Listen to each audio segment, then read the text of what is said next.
So why do I have 3 different devices? I've got the tracking tunnels, I've got the wax. Which of course that goes inside here. Yep. And it normally has Big blob of peanut butter in the middle. Yep. I think Doc says to put it on either side, but there's probably a good reason for that. And the chew card. So why do I have 3 different devices? Well, these stay in the environment, and in fact, before I put the ink pad into it, I want to leave this out for 3 weeks or even more. I want it to, anything that's in the area, to get very used to it and actually to start running through it. Small animals love running through tunnels like this, and of course they're going to leave their scent wherever they're going.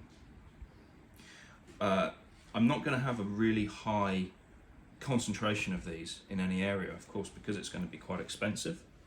I think as standard I'm going to have groups of 10 or 20, I'm going to have them 100 meters apart. I also like to use them just at random points. For example, we'll have 20 of them over this 45 hectares of martirtia. And that allows the residents to continually monitor the same place year on year, using exactly the same technique. It's very low risk of anything going wrong. It's also great for interacting with the grandkids because they can play Spot the Pest.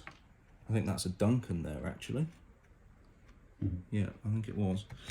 I use these in schools. So, the chew cards, back to the chew cards. Very, very cheap. Very, very, very palatable.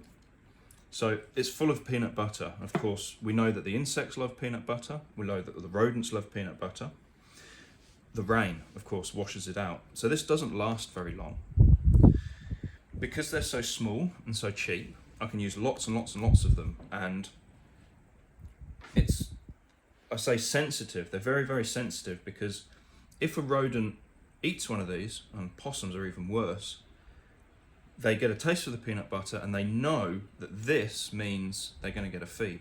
So one possum living in a big bush block, or just a few rats, can go and find multiple ones of these, and it can make it look like you've got lots and lots and lots in your area, whereas perhaps you might not have so many. Of course, that can be a real advantage when you're getting down to not having very many rats left because you've had a successful operation, but you're trying to find exactly where those last ones are.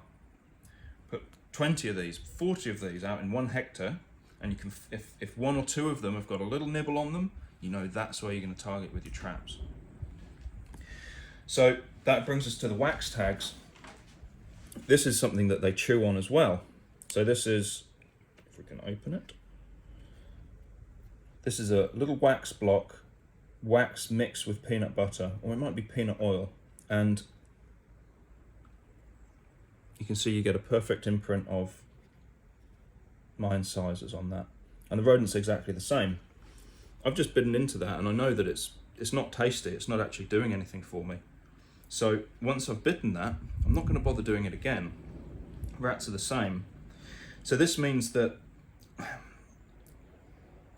we're going to have less of our results skewed by one animal visiting multiple units of monitoring tags. The other great advantage is that this is totally waterproof. It's insect proof. So if I want to monitor for a long, long, long time, I'm going to put some of these out. That's why I've put them on the island, because I caught a rat there, but historically we've never seen them. It's also a pain in the ass to get out there, so I don't want to go out there very often. So, to recap, tracking tunnels, fun, interactive, blob of peanut butter on the middle there. Chew cards, very, very, very, very sensitive, very cheap, and for using right at the end of our operation. Wax tags last a long time, but they're the least likely to get interacted with. I think that covers everything.